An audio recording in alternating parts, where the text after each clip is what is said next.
guys, thanks for joining us on Family Life Today here on YouTube. Make sure you subscribe.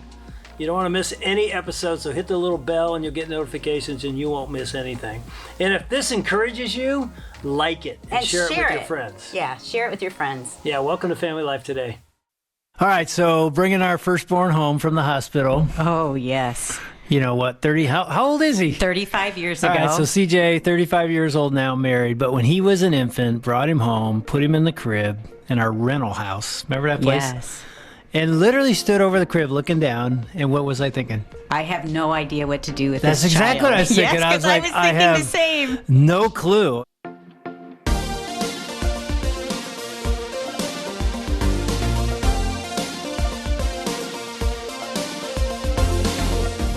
Welcome to Family Life Today, where we want to help you pursue the relationships that matter most. I'm Ann Wilson. And I'm Dave Wilson, and you can find us at FamilyLifeToday.com or on our Family Life app. This is Family Life Today.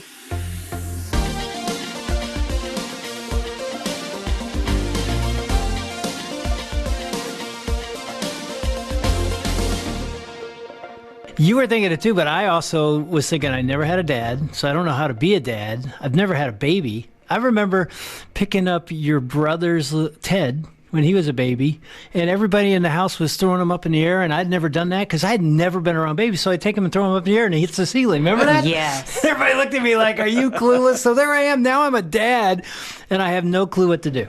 And I think most parents feel like that, and they bring their baby home and they're thinking, now what? And then they enter the toddlers or the 2 and 3-year-old that's hard, and then they have teenagers, and each stage you're trying to figure out, now what do I do? And so we're all looking for help. Yes. And I am excited to tell you, we have in the studio with us today help for all parents. We have 2 dads, right, who we've had here before because, you know what, Ann and I call you guys, you're the brain guys.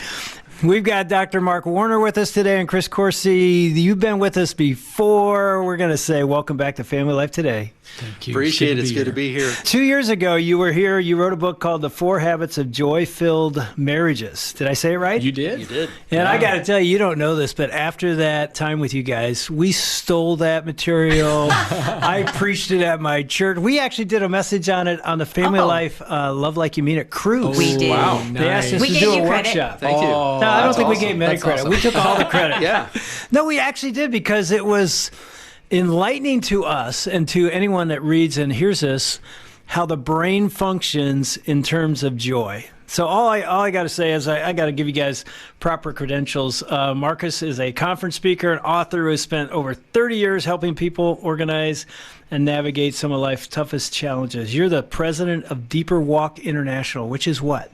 Deeper Walk is our name, right? We help people have a deeper walk with God, identify and overcome the obstacles that get in the way. So a lot of that's woundedness, but a lot of it's also skills and just what does it look like to have intimacy with God. I love that one of our friends, Pam Mutz, texted us and she said, Marcus is one of the most practical theologians you will ever meet. And that's a compliment. It is. Pam's a wonderful person. We love her. We do too. And Chris, you spent 20 years developing interactive exercises that build relational skills and improve connection. And by the way, every time I got to one of those exercises in the marriage book, Yeah.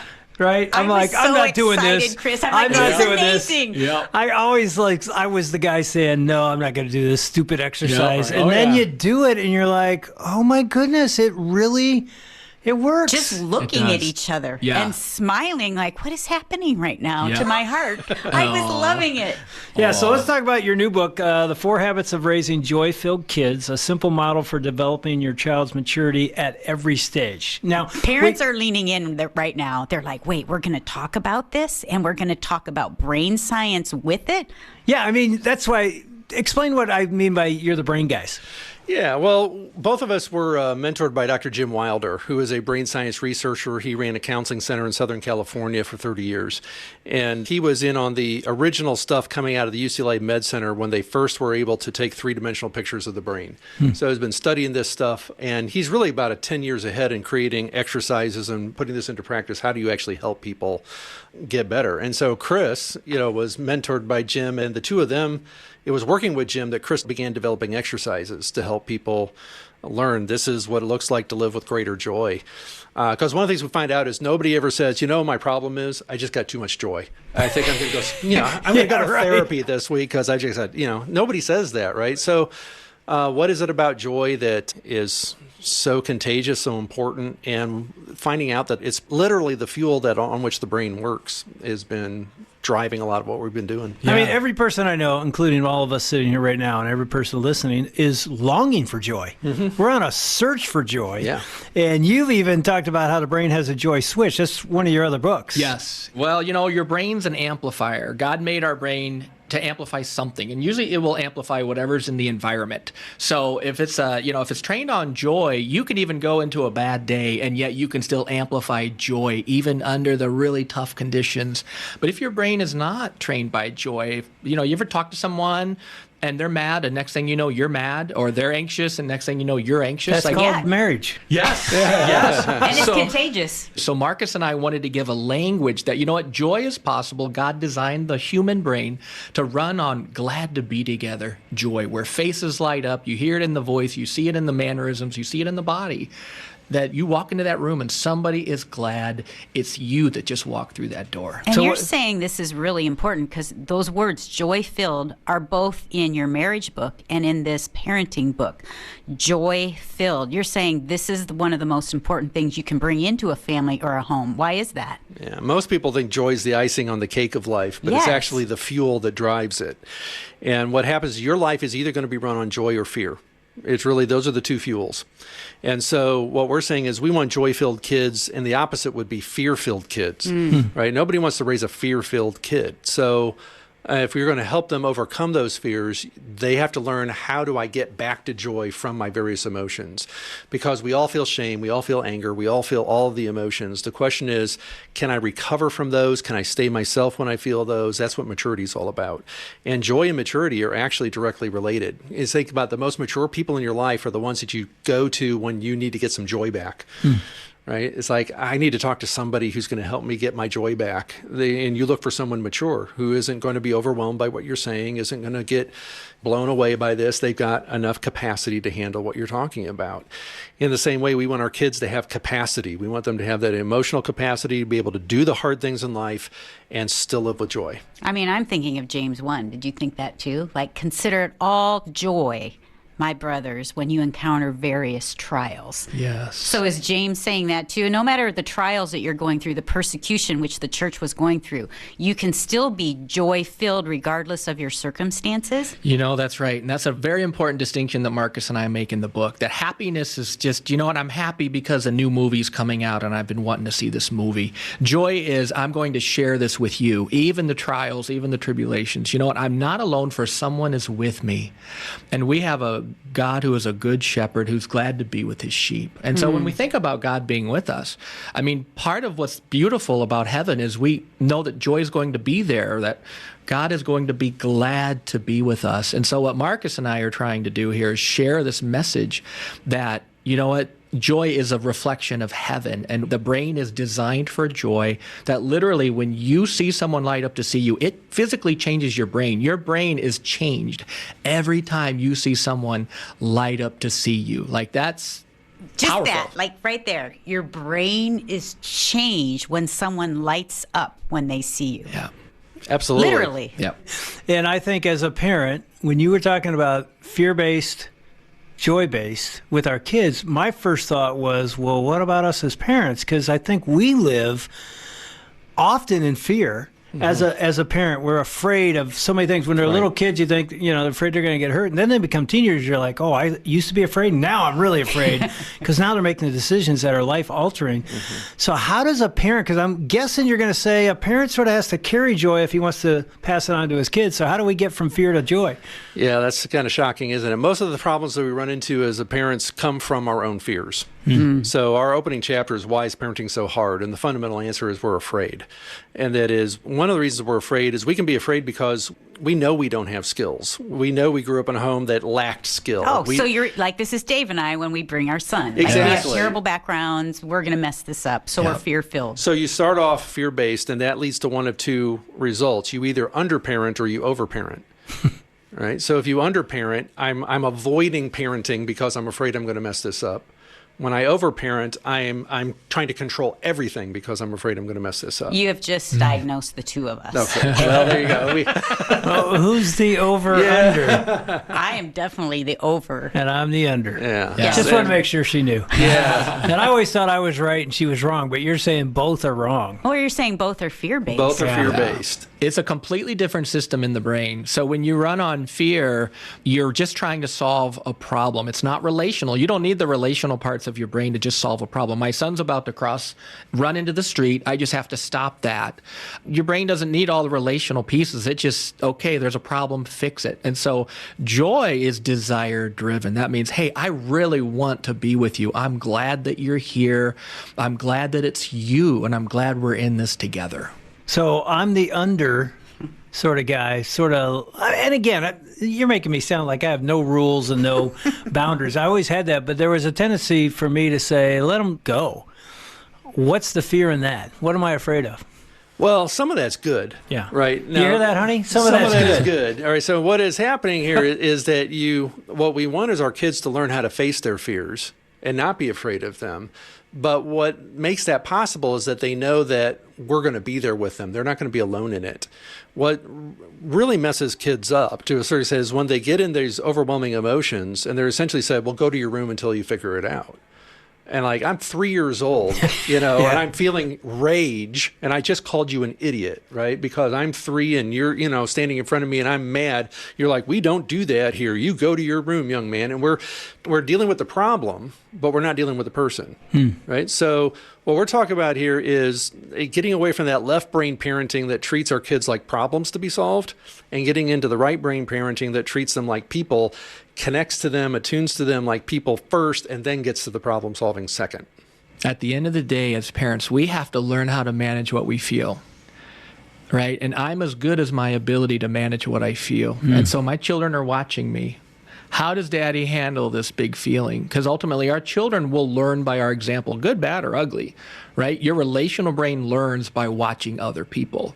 So that's why we will sometimes do things we resent, like, oh, I sound like my dad, or I sound like my mom, because your relational brain learns by watching other people. So with that example that Marcus gave, the child has to learn, show me how to handle this big feeling, because I'm going to act out right now, and then you show me a better way. So when we punish them and we don't stay relationally connected to show them a better way, they're just going to learn, whatever they have to work with. And often the things that we come up with on our own are not very good. We need other people who have traveled this road before, who have a very clear idea. This is who we are, and this is how we behave under these conditions. Well, I thought it was good, too, that you start out and you've been talking about, like, characteristics of low joy parenting. That I was reading some of those and identifying, like, oh yeah, And I have to admit this. I did everything wrong. That's what I thought. I did it all wrong. And so talk about that when we talk about low joy parenting. What are we seeing? Yeah, low joy parenting comes from the fact that I am fear-based in my parenting, and it's usually because I didn't get what I needed. So we talk about 6 big negative emotions, and the idea is that on the right side of your brain, there are 6 core emotions that we feel instinctively as a reaction to things. It's not because we're thinking about something. It's not like cognitive therapy where we thought our way into it. We're just reacting to these things. And every child has to learn how to keep the higher levels of their brain on and functioning with all 6 of these emotions. And so to whichever one you don't learn how to keep your higher level brain functions on, you have a hole in your maturity development. So what can happen is, like, you might be really good with sadness and you might be really good with anger, but you can't handle sadness and you can't handle anger. So what it might is that represents a hole in your maturity development where I'm good with this emotion, I'm not good with that one. So a lot of us are good with parenting our kids when they're having shame or they're having sadness or they're having, disgust or something like that, but we can't handle it when they're having something else because we never developed that capacity. We're missing that. And so our low joy is coming from the fact that we don't know how to handle these emotions because nobody ever taught us how to. So let's say we're triggered when our kids do something. Like if our kids get super angry and then they lash out and say terrible things, and now we're triggered and we start lashing out. Is that a low maturity? Like, Yes. should that be a little clue? Like, oh, Yep. No, that's a clear sign of low joy, low maturity, low capacity, because essentially I've now gone down to their level and we're 2 kids having a day. Right? Yeah.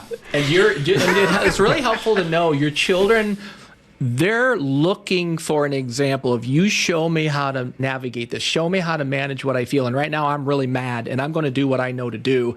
And sometimes that's really ugly, right? It's really messy. And with parents, when that joy tank is a little low, then what'll happen is I will just get angry and I will see them and I will raise it 10 more and I will get more intense and bigger consequences. Well, I got to ask this, though. okay. I mean, because I'm sitting there going, so what do we do? If I'm that dad. Yeah, every Right. parent's thinking, Yeah, and I know what the spouse is thinking. I'm married to that guy.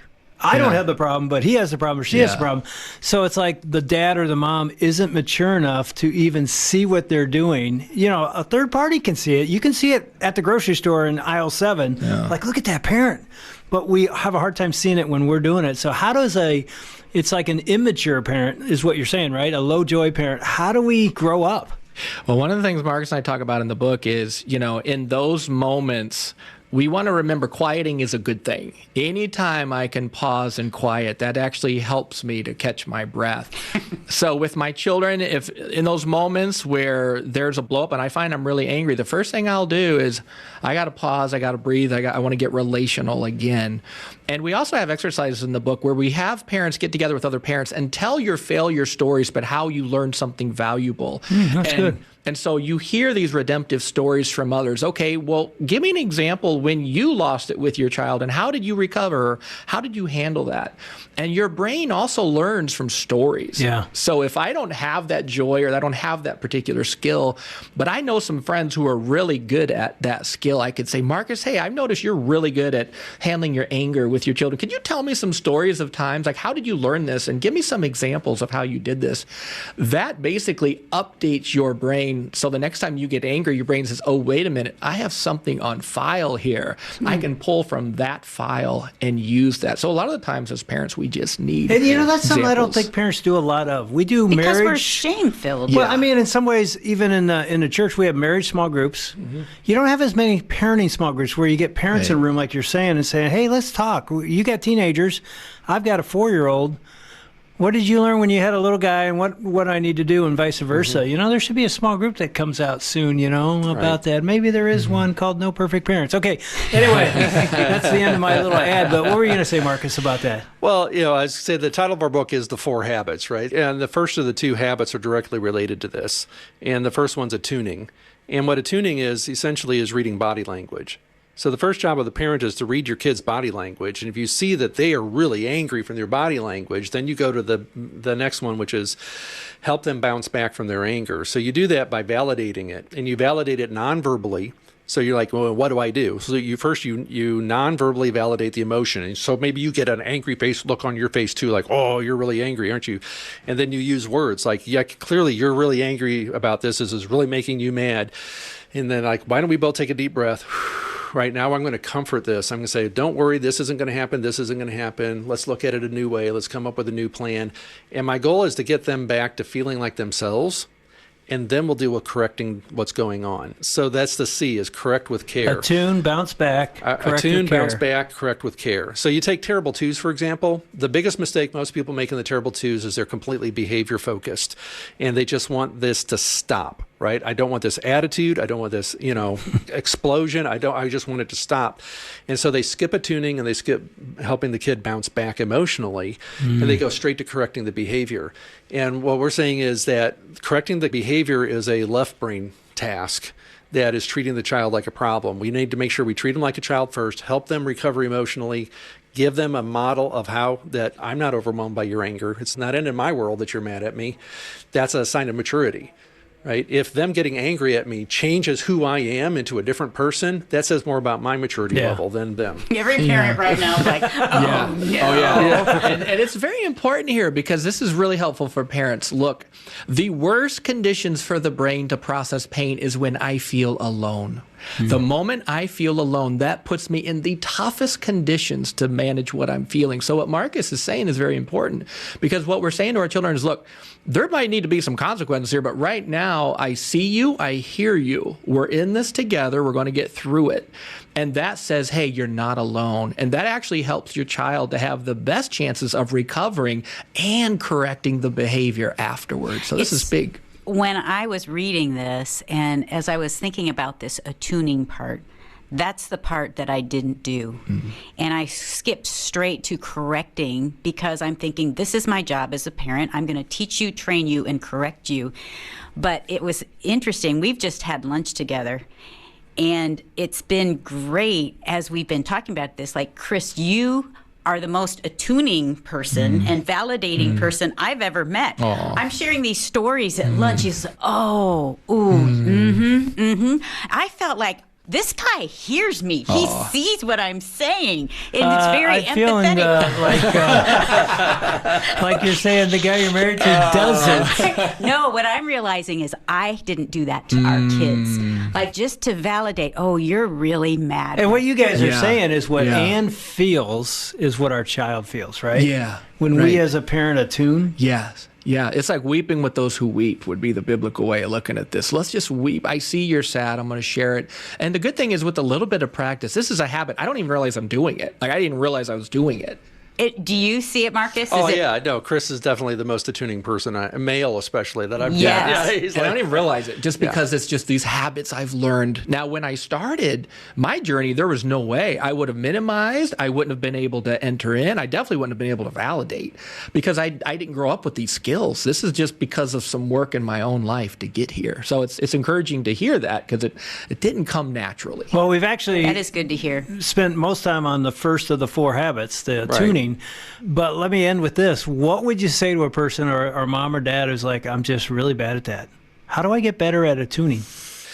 Yeah, that's a good point. You learn to pay attention to body language, first of all, and remind yourself. You have to make it a task that you're learning, and it takes at least 30 days for your brain to develop a habit, right? So you've got to make it a task at first. Say, I got to pay attention to their body language. What emotion am I seeing here? Can I name that emotion accurately? Can I name how big that emotion is? So a lot of times, Chris mentioned minimizing. Sometimes we minimize our kids' emotions because it doesn't feel like it should be that big to us. So we assume it can't be that big for them.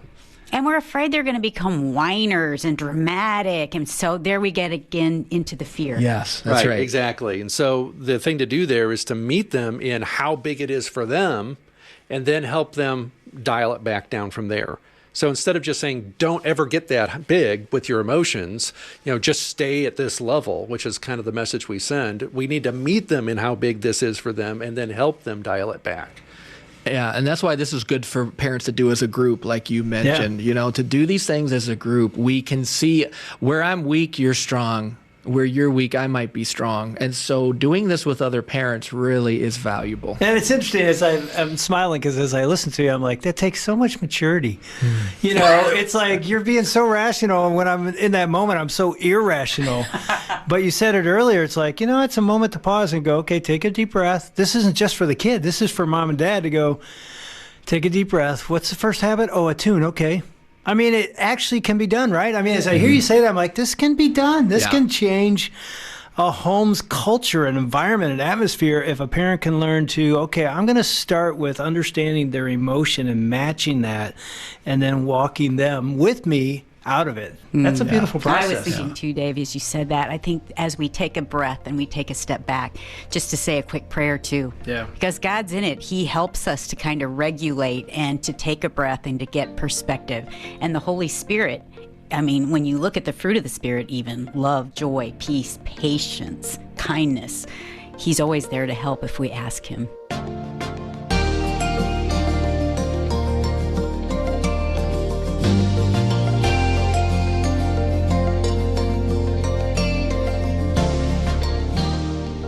I'm just thinking to myself, what parent hasn't longed for some help to adjust the emotional thermostat in your home? I mean, there are days when the thermostat is way chilly and you'd like to warm things up a little bit, and you just don't know if it's safe to do that. I think what we've heard today from Marcus Warner and Chris Coursey is a great first step for us as parents to know how we can begin to warm things up when our children have made it chilly in the house, when their emotions are causing things to be tense in our home. How can we move toward joy? Marcus Warner and Chris Coursey have written a book called The 4 Habits of Raising Joy-Filled Kids, and we want to make this book available to every Family Life Today listener. Those of you who are tuned in, we'd love to send you a copy of the book. We're just asking if you would help with the cost of producing and syndicating this program by making a donation. Every dollar you donate to Family Life Today helps us extend the reach of this ministry, helps us reach more people more often with practical biblical help and hope for their marriage and for their family. What you've heard today has been made possible because of listeners like you who have given in the past.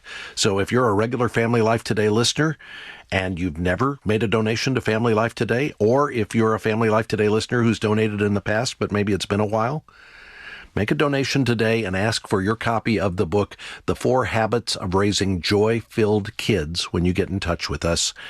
You can donate online at FamilyLifeToday.com, or you can call 1-800-FL-TODAY. Again, the website, FamilyLifeToday.com, or get your copy of the book, The 4 Habits of Raising Joy-Filled Kids, when you make a donation by calling 1-800-358-6329. That's 1-800-F as in family, L as in life, and then the word today. Now, tomorrow, we're going to hear from Marcus Warner and Chris Coursey about how we can pursue a joy-filled home and raising joy-filled kids if we struggle to get to joy ourselves. With everything that's going on in our lives, the stress and the pressure, if joy is hard for us, how can we raise joy-filled kids?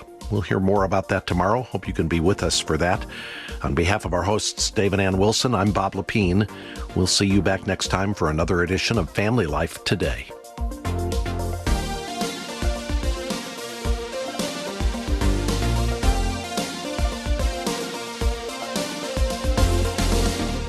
Family Life Today is a production of Family Life, a Cru ministry, helping you pursue the relationships that matter most.